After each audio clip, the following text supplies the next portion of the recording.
Dear student, welcome back sir Sunshine classes. Student, आज का topic है दो या दो से अधिक साधारण वाक्यों को जोड़कर एक नया कॉम्प्लेक्स सेंटेंस बनाना। स्टूडेंट, पिछले वीडियो में मैंने आप लोगों को अबाउट ऑफ कॉम्प्लेक्स सेंटेंस पढ़ा चुका हूं कि कॉम्प्लेक्स सेंटेंस होते क्या हैं और किस तरीके से कॉम्प्लेक्स सेंटेंस का निर्माण होता है। फिर भी मैं आप लोगों को इस वीडियो में अबाउट ऑफ कॉम्प्लेक्स सेंटेंस से बताऊंगा। इसके बाद किस तरीके से दो या दो से अधिक साधारण वाक्यों को जोड़कर एक नया साधारण वाक्य बनाया जाता है वो ट्रिक सिखाऊंगा।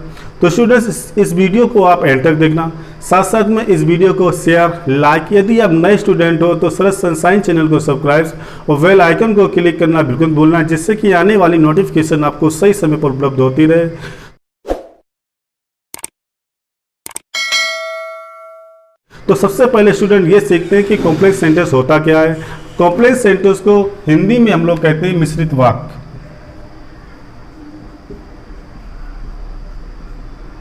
मिश्रित वाक्य।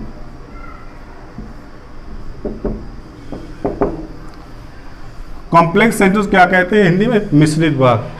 अब कॉम्प्लेक्स सेंटेंस का निर्माण किस तरीके से हुआ ये सब मैं पिछले वीडियो में आपको बता चुका हूँ। फिर भी मैं आप लोगों को छोटी सी हिंट देना चाहता हूँ कि कॉम्प्लेक्स सेंटेंस क्या होते हैं, कि फिर इसके बाद किस तरीके से दो या दो से अधिक साधारण वाक्यों को जोड़कर एक कॉम्प्लेक्स सेंटेंस बनाया जाता है। कॉम्प्लेक्स सेंटेंस का निर्माण प्रिंसिपल क्लॉज,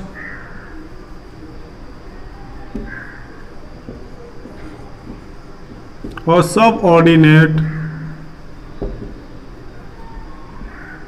क्लॉज से निर्मित होता है।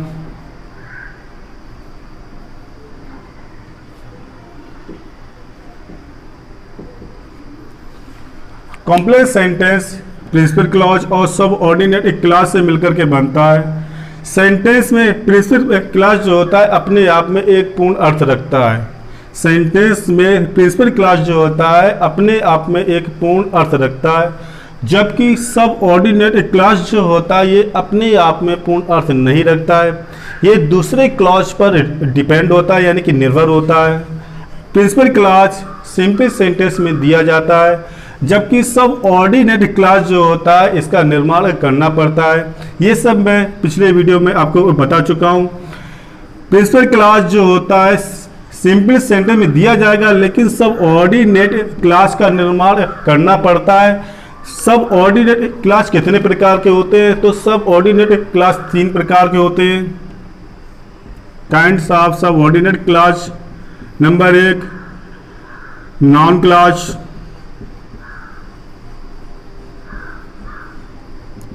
Number 2 adjective clause,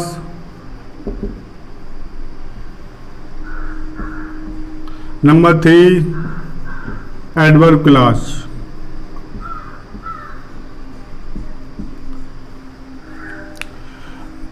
subordinate clause जो होते हैं वो तीन प्रकार के होते हैं। नंबर 1 है नॉन क्लॉज, यानी नॉन क्लॉज के कंजंक्शन के द्वारा दो या दो से अधिक साधारण वाक्यों को जोड़कर एक नया कॉम्प्लेक्स सेंटेंस बनाना। एडजेक्टिव क्लॉज के कंजंक्शन के द्वारा दो या दो से अधिक साधारण वाक्यों को जोड़कर एक नया कॉम्प्लेक्स सेंटेंस बनाना। और एडवर्ब क्लॉज के कंजंक्शन के द्वारा दो या दो से अधिक साधारण वाक्यों को जोड़कर एक नया कॉम्प्लेक्स सेंटेंस बनाना। तो स्टूडेंट, आज हम टॉपिक स्टार्ट करते हैं नॉन क्लॉज के कंजंक्शन के द्वारा किस तरीके से दो या दो से अधिक साधारण वाक्यों को जोड़कर एक नया कॉम्प्लेक्स सेंटेंस बनाया जाता है। तो आज का टॉपिक है नॉन क्लॉज के कंजंक्शन के द्वारा किस तरीके से दो या दो से अधिक साधारण वाक्यों को जोड़कर एक नया कॉम्प्लेक्स सेंटेंस बनाया जाता है। इतना तो आप सीख गए होंगे कि कॉम्प्लेक्स सेंटेंस होते क्या है।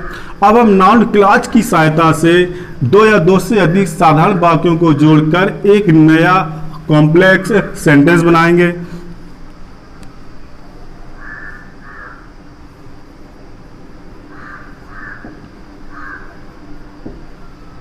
Combination of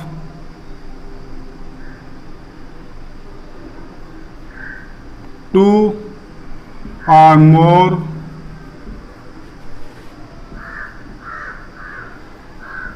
simple sentence simple sentence into one complex sentence, यानी कि दो या दो से अधिक साधारण वाक्यों को जोड़कर एक नया कॉम्प्लेक्स सेंटेंस बनाना। तो किसकी सहायता से? नंबर एक, नाउन क्लॉज की सहायता से, नाउन क्लॉज की सहायता से दो या दो से अधिक साधारण वाक्यों को जोड़कर एक नया कॉम्प्लेक्स सेंटेंस बनाना। तो सबसे पहले यह सीखते हैं कि नाउन क्लॉज क्या होता है। नाउन क्लॉज सेंटेंस में नाउन की तरह ही वर्क करता है। नाउन क्लॉज जो होता है वो सेंटेंस में एक नाउन की तरह ही वर्क करता है। अब देखते हैं कि नाउन क्लॉज के कंजक्शन, नाउन क्लॉज के कंजक्शन कौन कौन से होते हैं? नाउन क्लॉज के कंजक्शन, नंबर एक दैट, हिंदी में कहते हैं कि, व्हाट कि क्या, या जो कुछ, इफ या वेदर,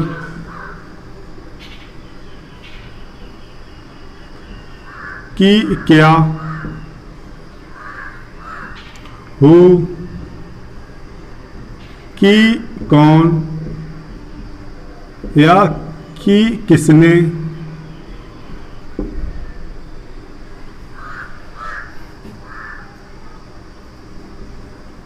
वेयर कि कहाँ,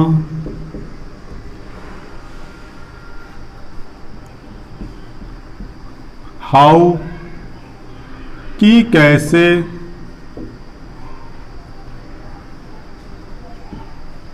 व्हेन कि कब,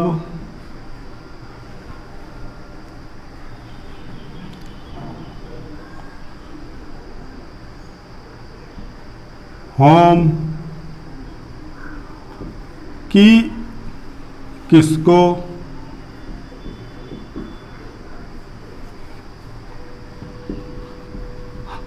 हाउ मैनी कि कितने,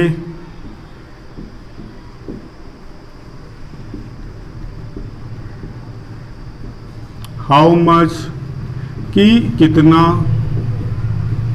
यही हमारे नाउन क्लॉज के कंजक्शन है कि दैट कि, व्हाट कि क्या, या जो कुछ, इफ या वेदर कि क्या, हु कि कौन, या कि किसने, वेयर कि कहाँ, हाउ कि कैसे, व्हेन कि कब, होम कि किसको, हाउ मैनी कि कितने, हाउ मच और कि कितना। केवल हमको इन्हीं कंजक्शन को लर्न करना है। जैसे ही हम इन कंजक्शन को लर्न कर लेंगे, बड़ी आसानी तरीके से दो या दो से अधिक साधारण वाक्यों को जोड़कर एक नया कॉम्प्लेक्स सेंटेंस बना लेते हैं। तो स्टूडेंट फिर रिवाइज कर लेता हूँ कि नाउन क्लॉज जो होता है सेंटेंस में नाउन की तरह कार्य करता है। नाउन क्लॉज के कंजक्शन निम्न दिए गए हैं, लेकिन नाउन क्लॉज का हिंदी में अर्थ का अक्षर से प्रारंभ होगा। ये आपने देख लिया होगा स्टूडेंट कि जितने भी सेंटेंस, जितने भी वर्ड दिए गए इसके हिंदी में का से प्रारंभ हुए, का वर्ड से। तो स्टूडेंट जब तक आप इन वर्डों को याद नहीं करोगे तब तक दो या दो से अधिक साधारण बातों को जोड़कर एक नया कॉम्प्लेक्स सेंटेंस नहीं बना पाओगे। जैसे ही आप इन कंजक्शन को अपने माइंड में याद कर लेते हो तो गारंटी लेता हूं कि आप इन कंजक्शन की सहायता से दो या दो से अधिक साधारण वाक्यों को जोड़कर आसानी से एक कॉम्प्लेक्स सेंटेंस बना लोगे। तो इसकी ट्रिक मैं देने जा रहा हूं। तो सबसे पहले स्टार्ट करते हैं दैट कंजक्शन के द्वारा किस तरीके से दो या दो से अधिक साधारण वाक्यों को जोड़कर एक नया कॉम्प्लेक्स सेंटेंस बनाया जाता है।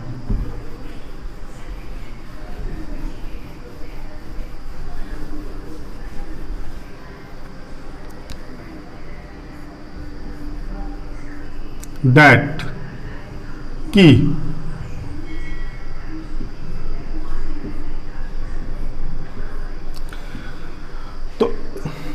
दैट की कंजंक्शन की सहायता से किस तरीके से दो या दो से अधिक साधारण वाक्यों को जोड़कर एक नया कॉम्प्लेक्स सेंटेंस बनाया जाता है। सबसे पहला इसका रूल यह है कि दोनों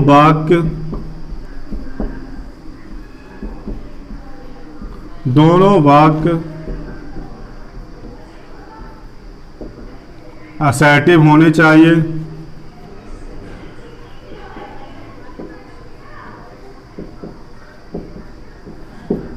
पहला क्या है कि दोनों वाक्य असर्टिव होने चाहिए। नंबर 2, दोनों वाक्यों में से एक वाक्य के अंत में इट, सो, दिस, दैट आना चाहिए। नंबर 3, यदि यह कंडीशन नहीं मिल रही है आपको सेंटेंस में, तो दोनों वाक्यों में से एक वाक्य की शुरुआत इट शब्द से प्रारंभ हो। बस इतना ही हमको माइंड में करना है कि दोनों वाक्य असर्टिव होने चाहिए। दोनों वाक्य कैसे चाहिए? असर्टिव होने चाहिए। दोनों वाक्यों में से एक वाक्य के अंत में इट, सो, दिस, दैट आना चाहिए। यदि यह कंडीशन नहीं मिलती है आपको, तो दोनों वाक्यों में से एक वाक्य की शुरुआत इट शब्द से प्रारंभ हो, तो हम कंजंक्शन दैट का प्रयोग करके दो या दो से अधिक साधारण वाक्यों को जोड़कर एक नया कॉम्प्लेक्स सेंटेंस बनाते हैं। एग्जाम्पल से,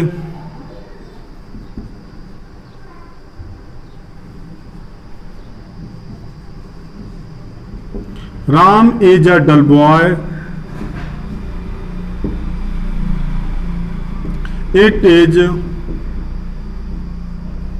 none to all.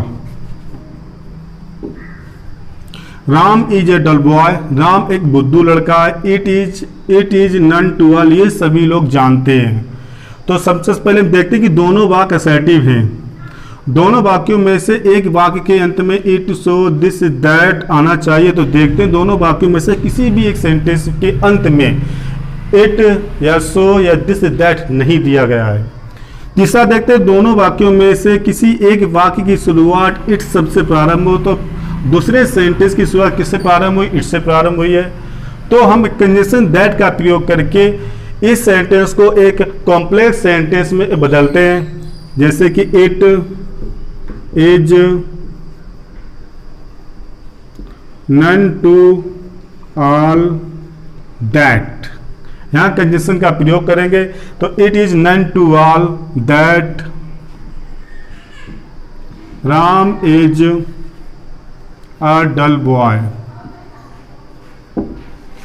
आसानी से हमने दो साधारण वाक्यों को जोड़कर एक नया कॉम्प्लेक्स सेंटेंस बना लिया कि जब दोनों वाक्यों में से किसी एक वाक्य की शुरुआत इट से प्रारंभ हो, तो हमने इट शुरुआत करने वाले सेंटेंस के अंत में इट का प्रयोग, दैट कंजंक्शन का प्रयोग करके एक नया कॉम्प्लेक्स सेंटेंस बना दिया है। नेक्स्ट एग्जाम्पल से आपको समझा देता हूं और अच्छी तरीके से समझ आ जाएगा।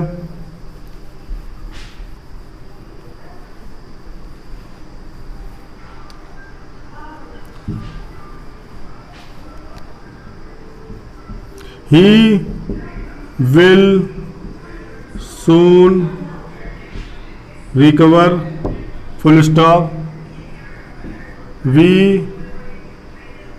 hope so, he will soon recover, वह शीघ्र ही स्वस्थ हो जाएगा, वी हैव सो, हम ऐसी आशा करते हैं। तो दोनों सेंटेंस कैसे असर्टिव सेंटेंस है, दोनों वाक्यों में से किसी एक वाक्य के अंत में इट, सो, दिस, दैट आना चाहिए, या यदि ये कंडीशन नहीं मिलती है तो दोनों वाक्यों में से एक वाक्य की शुरुआत इट शब्द से प्रारंभ हो। तो हम देखते हैं कि दोनों वाक्य असर्टिव है, लेकिन एक वाक्य के अंत में सो का प्रयोग मिल रहा है, ये हमारी आइडेंटिटी हो गई इस रूल्स में।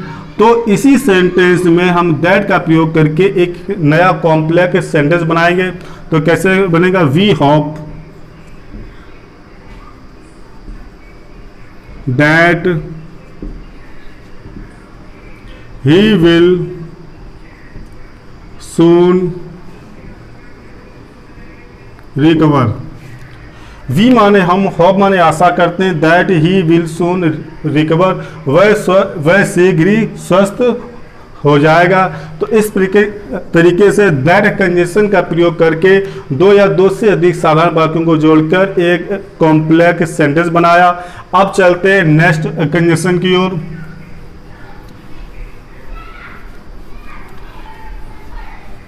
नेक्स्ट कंजंक्शन हमारा है व्हाट।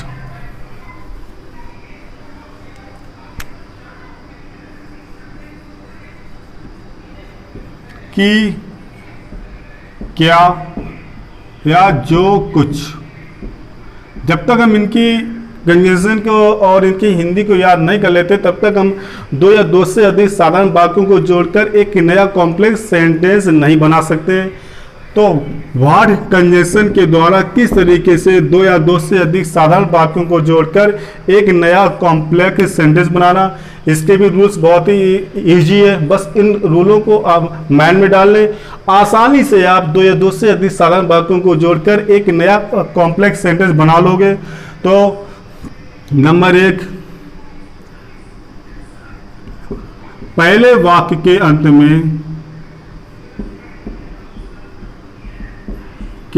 में समथिंग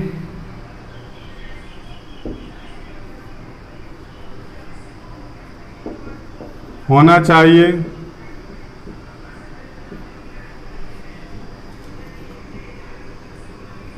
और दूसरे वाक्य के अंत में to it, in it, on it,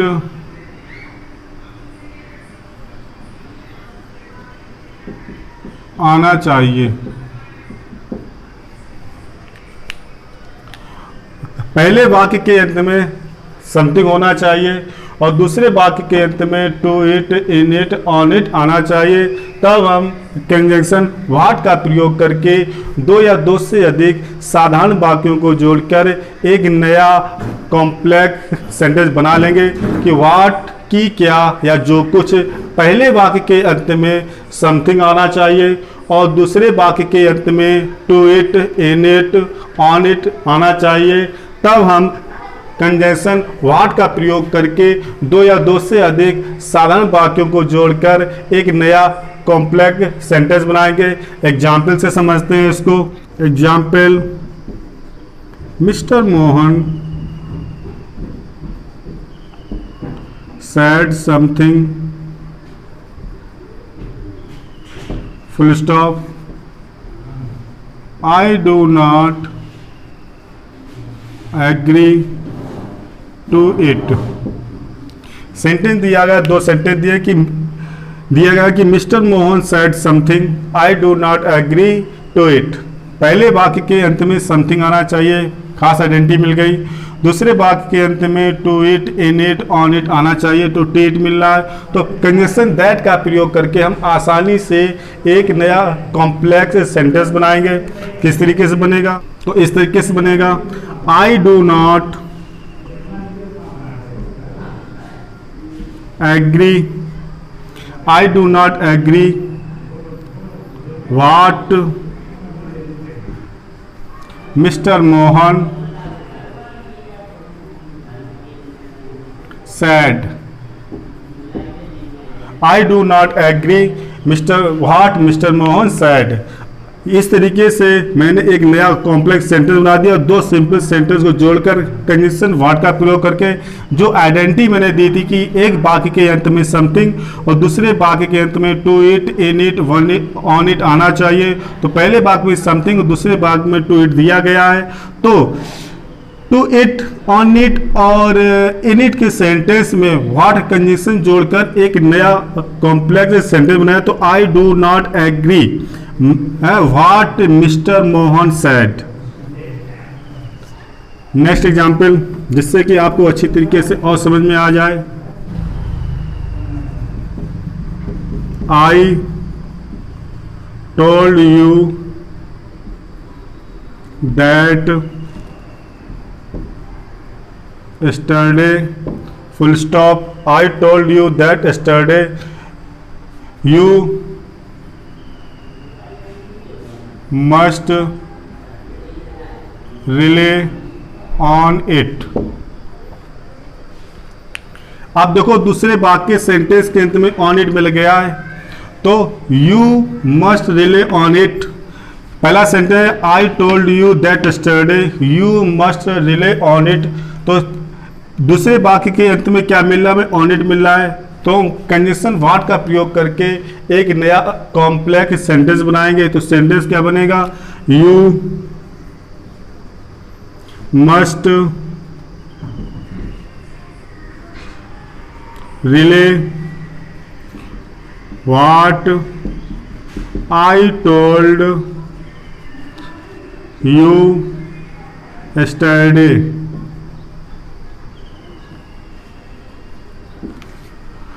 you must relay what I told you yesterday. तब इसमें कंजंक्शन दिया हुआ दैट हटा देंगे क्योंकि एक साथ डबल कंजंक्शन का प्रयोग नहीं होता है। अब चलते हैं नेक्स्ट कंजंक्शन इफ या वेदर का प्रयोग किस तरीके से किया जाता है।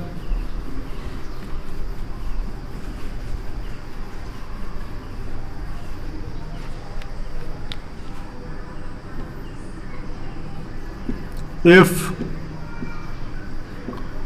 वेदर, हिंदी में इसका अर्थ कि क्या, हिंदी में इसका अर्थ क्या होता है कि क्या। इफ या वेदर हिंदी में इसका अर्थ है कि क्या। नेक्स्ट रूल इसके भी सेम उसी तरीके से लेकिन थोड़ा चेंजेस है।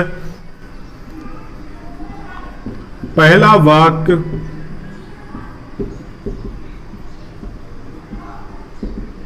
असर्टिव होना चाहिए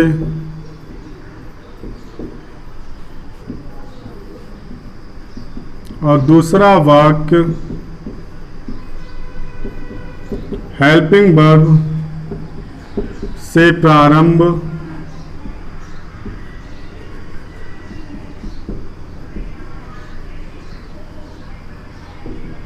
इंट्रोगेटिव होना चाहिए। यदि ये दोनों कंडीशन नहीं मिलती हैं तो किसी दोनों में से किसी एक वाक्य में may भी दिया जाएगा। तो may भी के स्थान पर main verb is, am, are का प्रयोग कर देंगे। फिर इस इफ या वेदर कंजंक्शन को लगाकर एक नया कॉम्प्लेक्स सेंटेंस बनाएंगे। एग्जाम्पल तौर से आप लोगों को समझा देता हूं जिससे कि आप लोगों को अच्छी तरीके से समझ में आ जाए। Example, I do not know full stop will he come. तो सबसे पहले क्या देखते हैं कि पहला वाक्य असर्टिव होना चाहिए, इसमें पहला सेंटेंस असर्टिव है। दूसरा वाक्य EHV यानी हेल्पिंग वर्ब से प्रारंभ हो रहा है, हेल्पिंग वर्ब से प्रारंभ है और इंट्रोगेटिव है, इंट्रोगेटिव है। तो इसमें हम इफ या वेदर कंजंक्शन का प्रयोग करके दो या दो से अधिक साधारण वाक्यों को जोड़कर एक नया कॉम्प्लेक्स सेंटेंस बनाएंगे। तो क्या बनेगा, I do not no. If conjunction या इफ लगाओ या वेदर लगाओ तो मैंने इफ का प्रयोग किया। फिर से चेक करने के असर्टिव में he will come. I do not no, मैं नहीं जानता हूं कि क्या वह आएगा, मैं नहीं जानता हूं कि क्या वह आएगा। Next example,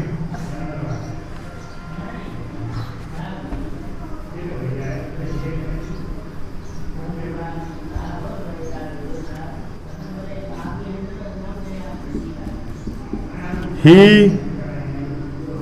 may be innocent, he may be innocent, full stop, I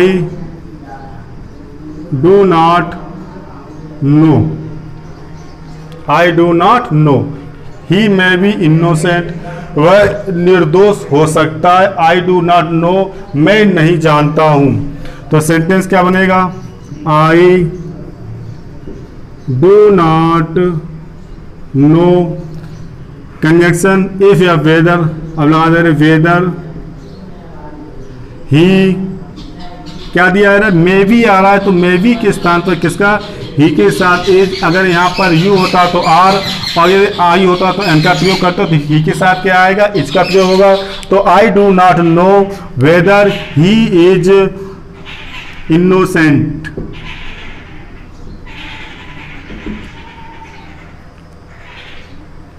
इस तरीके से इफ या वेदर का प्रयोग करके दो या दो से अधिक साधारण वाक्यों को जोड़कर एक मैंने नया कॉम्प्लेक्स सेंटेंस बनाया।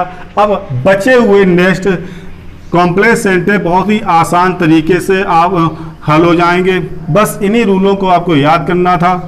अब नेक्स्ट बचे हुए जो WH यानी कि फैमिली जो होती है वो कंजक्शन आसानी से आप बदल लोगे, बस उनके एक ही चीज़ माइंड में याद करनी कि सेंटेंस में जो दिए गए कंजक्शन है WH दिए जाएंगे, उन्हीं को कंजक्शन बना करके एक नया कॉम्प्लेक्स सेंटेंस बना लेंगे। एग्जाम्पल से आप लोगों को समझा देता हूँ। शेष कंजक्शन,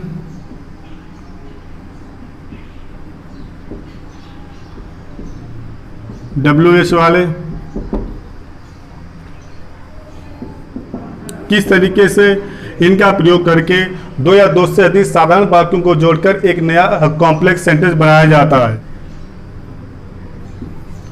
पहला वाक्य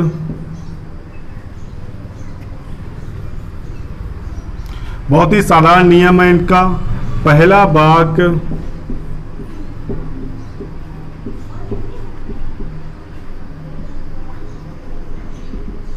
imperative sentence,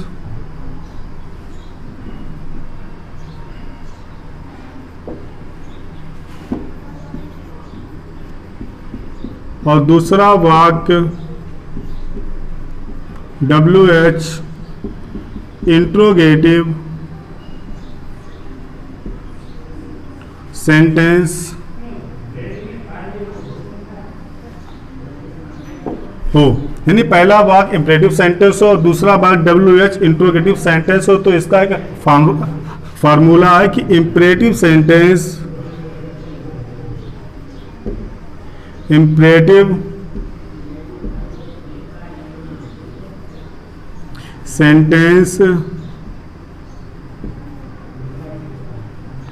plus WH conjunction plus assertive,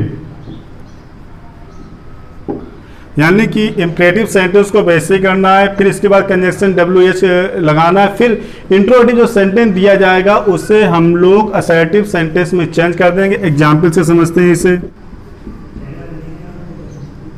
tell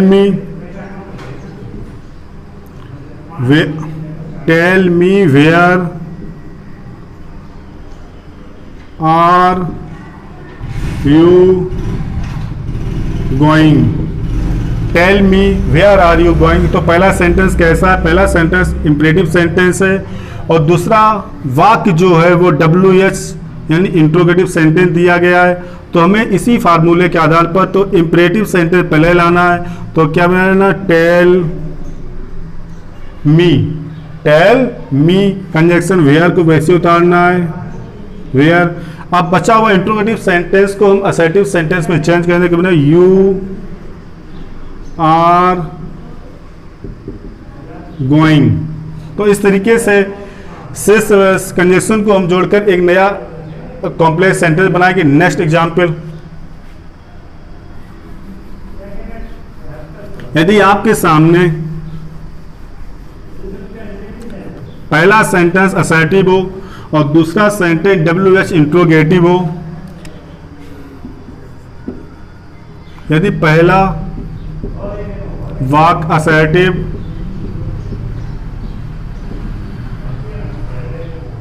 हो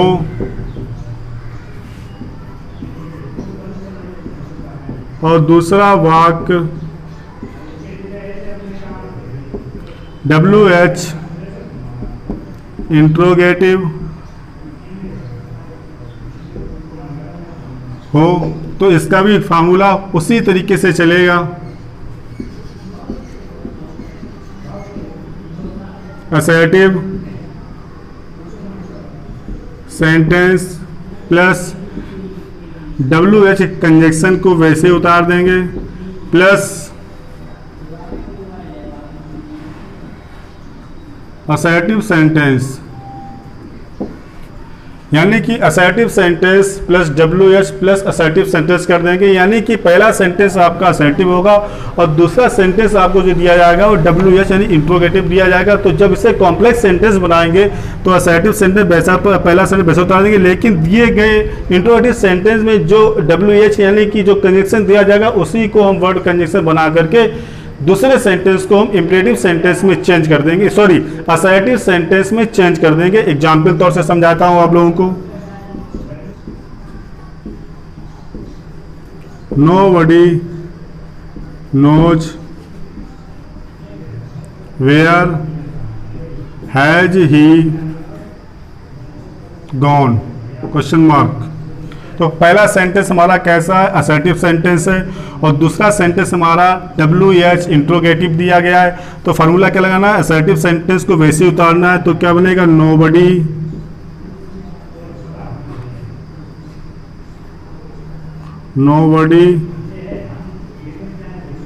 नोज, फिर क्या लाना है, फार्मूला कौन सा, WH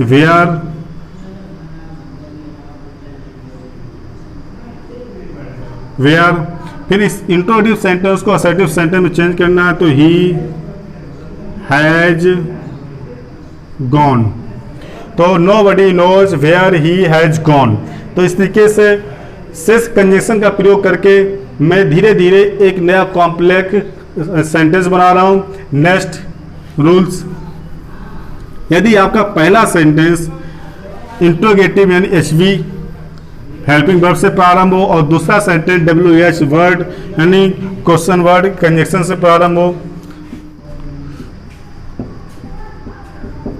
पहला वाक्य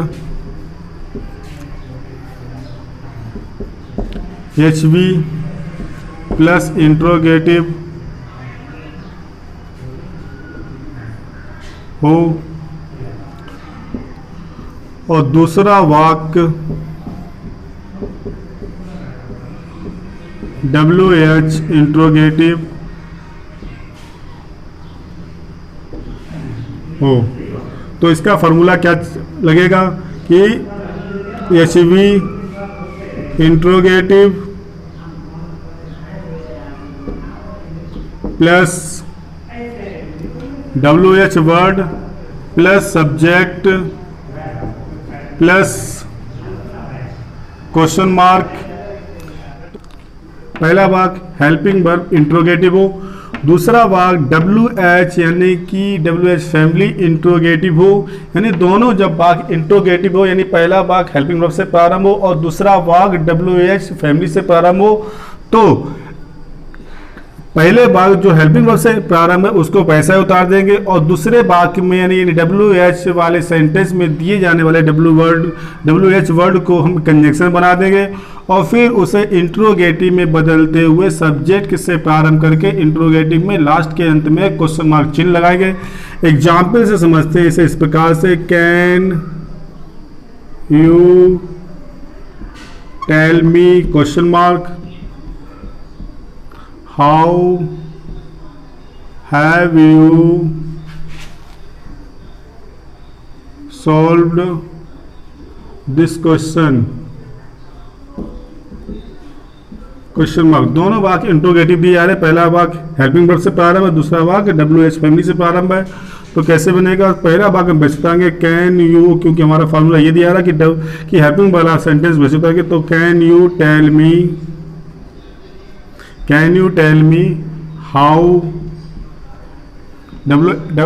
हाउ को हमने क्या बना दिया? कंजक्शन बना दिया। अब you have solved this question. Question mark चिन्ह लगाएंगे, लास्ट में क्वेश्चन मार्क अवश्य लगाएंगे। तो इस प्रकार से स्टूडेंट आशा करता हूं कि ये वीडियो आपको पसंद आया होगा। तो इस वीडियो को आप ज़्यादा से ज़्यादा शेयर, लाइक और सब्सक्राइब, चैनल को सब्सक्राइब और बेल आइकन को क्लिक करना बिल्कुल भूलना, जिससे कि आने वाली नोटिफिकेशन आपको सही समय पर उपलब्ध होती रहे।